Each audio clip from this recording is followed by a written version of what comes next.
আসলে গ্রহণ করার জন্য দলীয় দলের বিরুদ্ধে ভালোবাসা যাচ্ছে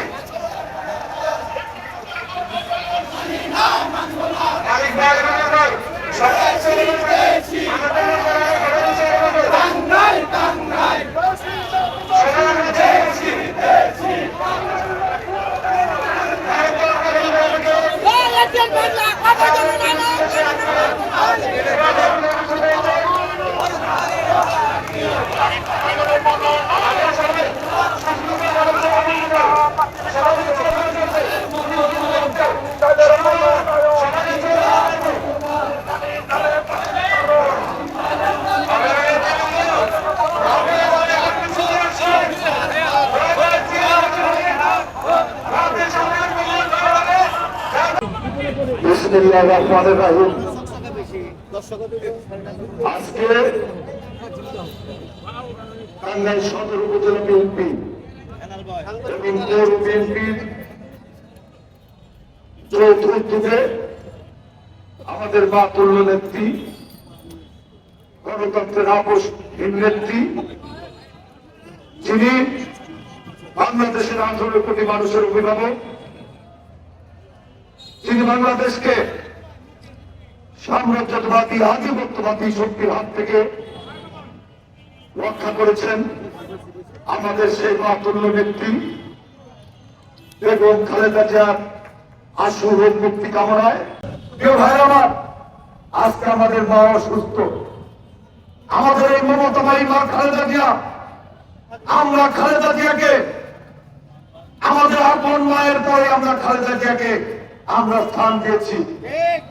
বিশেষ করে আমার মা আজ থেকে 10 বছর আগে মারা গেছে, এখন আমার একটাই মা বেগম খালেদা জিয়া। যাদের মা আছে তাদের 2টাই মা, আর যাদের মা নাই তাদের একটাই মা আমাদের খালেদা জিয়া। এই খালেদা জিয়া আজকে বিএনপি শুধু নেত্রী নয়, এই খালেদা জিয়া বাংলাদেশের অভিভাবক। এমন কোন দল নাই, মত নাই, ধর্ম নাই, বর্ণ নাই যারা আজকে খালেদা জিয়ার জন্য কান্না না করছে, তার রোগ মুক্তির জন্য দোয়া না করছে। এই টাঙ্গাইলের সদরের প্রত্যেকটা মসজিদে মাদ্রাসায় মহল্লায় মন্দিরে কি চায় আজকে খালেদা জিয়ার জন্য দোয়া হচ্ছে। সকল মানুষের দৃষ্টি আজকে দরকার হাসপাতালের দিকে। আজকে প্রধান উপদেষ্টা থেকে শুরু করে রাষ্ট্রপতি থেকে শুরু করে সকল রাজনৈতিক দলের নেতৃবৃন্দ, এমনকি ফ্যাসিস্ট হাসিনার দলের অনেক নেতা কর্মীরাও আজকে খালেদা জিয়ার জন্য দোয়া করছে। তার কারণ খালেদা জিয়া আজকে জাতীয় ঐক্যের প্রতীক। খালেদা জিয়া যদি বিনা বিচারে 6.5 বছর জেল না করত, যদি তিনি আপোষ হতেন, খালেদা জিয়াকে যখন শেখ হাসিনা বলল আপনি বিদেশ চলে যান, আপনার জেল হবে না, আপনার কি লাগবে আপনি বলেন, সেদিন খালেদা জিয়া বলেছিল আমি কোথায় যাব, দেশের বাইরে তো আমার কোনো ঠিকানা নাই, দেশের বাইরে আমার তো কোনো বাড়ি নাই, এখানে আমার স্বামীর কবর, এখানে আমার ছোট ছেলে আরাফাত রহমান ওর কবর, আমি এদের ছেড়ে কোথায় যাব। তারপরে কিন্তু তাকে মিথ্যা মামলায় জেলখানায় দেওয়া হলো। 6.5 বছর তিনি জেল কেটেছেন। আমার নেত্রী যখন জেলখানায় গেলেন, তিনি সুস্থ হয়ে হাঁটতে তিনি জেলখানায় ঢুকলেন। সেই জেলখানায় ঢুকার পরে তার খাবারে পানিতে পয়জনিং করে শেখ হাসিনা মেরে ফেলতে দিল। ধীরে ধীরে শেখ হাসিনা খালেদা জিয়াকে মৃত্যুর কোলে ফেলে দিয়েছে। তখন সে জেল থেকে বের হলো, তাকে হুইল চেয়ারে করে আসতে হলো। তিনি বিদেশে চিকিৎসার জন্য গেলেন, তিনি সুস্থ হলেন, আবার তিনি অসুস্থ হলেন। আল্লাহ আল্লাহ তুমি আমার মাকে, আমাদের মাকে সুস্থ করে দাও আল্লাহ। আর সারা বাংলাদেশ আজকে খালেদা জিয়ার সুস্থতার জন্য তাকিয়ে আছে। খালেদা জিয়া স্বাধীনতা সার্বভৌমত্বের প্রতীক। খালেদা জিয়া যদি আজকে আপোষহীন রাজনীতি না করতো, তাহলে আমরা কোনদিনই এই বাংলাদেশটাকে আমরা স্বাধীন একটি রাজ্য হিসাবে, দেশ হিসাবে আমরা এখানে প্রতিষ্ঠিত করতে পারতাম না।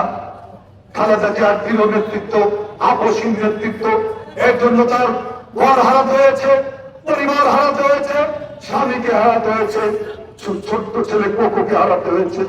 তারেক রহমান 17 বছর যাবৎ দেশে আসতে পারে না, তিনি নাতনিদের সাথে দেখা করতে পারেন না, তারপরও দেশের এবং মানুষের সাথে তিনি আপোষ দেখেছেন। সেই খালেদা জিয়ার জন্য আজকে আমাদের ইমাম সাহেব, হাফেজ সাহেব দোয়া করবেন, আপনারা হৃদয় থেকে দোয়া করবেন যে আল্লাহ যেন আমাদের মাকে সুস্থ করে। আর আমি কথা বাড়াতে চাই না, শুধু একটা কথাই বলতে চাই যে আমি আপনাদের সদরের সন্তান, আপনারা আমার অস্তিত্ব, আপনাদের ছাড়া আমি বাঁচতে পারবো না। আপনাদের মাঝে অতীতেও ছিলাম, বর্তমানেও আছি, ভবিষ্যতে আমি আপনাদের মাঝে থাকতে চাই। আমি দলীয় হাইকমান্ডকে বলতে চাই, আজকে আপনারা এমন একটা সময়ে মনোনয়ন ঘোষণা করলেন, কিছুদিন পরেও করতে পারতেন যখন আমরা খালেদা জিয়ার দোয়া মাহফিল নিয়ে ব্যস্ত। এই সময়ে মনোনয়ন ঘোষণাটা করা হলো। আমি কেন্দ্রীয় বিএনপিকে, দলের সর্বোচ্চ হাইকমান্ডকে বলতে চাই, আপনারা এখনো জরিপ করুন, আপনারা জরিপ করে দেখুন যে এই সদরের মানুষের হৃদয়ে কি পরিমাণ রক্তক্ষরণ হয়েছে, কিভাবে তারা মনোনয়ন ঘোষণা করার পর টাঙ্গাইল পৌরসভা এবং ইউনিয়নে কিভাবে স্তব্ধ নীরবতা নেমে এসেছে। আমি দলীয় সর্বোচ্চ হাইকমান্ডকে, দেশ নায়ক তারেক রহমানকে অনুরোধ করব, এই সদরের সিট সবসময় বিএনপির সিট, আপনি আরো অধিক তদন্ত করে আপনি পুনর্বিবেচনা করবেন। এইটা আপনাদের কাছে আমরা জেলা বিএনপি, পৌর বিএনপি, উপজেলা বিএনপির পক্ষ থেকে আপনার কাছে এইটাই আমাদের সাবমিশন। আপনি এই টাঙ্গাইল সদরের মনোনয়নটা পুনর্বিবেচনা করবেন এবং সদরের প্রার্থীকেই আপনি ঘোষণা দেবেন।